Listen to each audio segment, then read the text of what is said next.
स्वागत है दोस्तों आप सभी को टेकी यूट्यूब चैनल पर। आज के इस वीडियो में मैं आपको बताऊंगा how to update graphic driver in Windows 11 पर। वीडियो को एंड तक जरूर देखिएगा दोस्तों, और यदि आप हमारे चैनल पर नए हैं तो चैनल को सब्सक्राइब करके बेल आइकन को जरूर दबाएगा। चलिए वीडियो को शुरू करते हैं।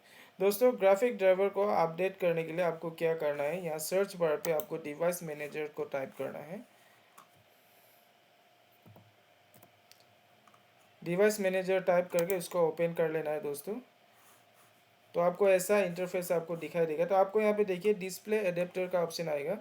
डिस्प्ले एडेप्टर पे क्लिक करना है और आपको यहाँ पे AMD रेंडोन दिखाई देगा। इस पर क्या करना है दोस्तों, इस पर राइट क्लिक करना है और आपको यहाँ पे देखिए अपडेट का ऑप्शन आया। अपडेट पे क्लिक कीजिए और ऐसे करके दोस्तों आप अपडेट कर सकते हैं।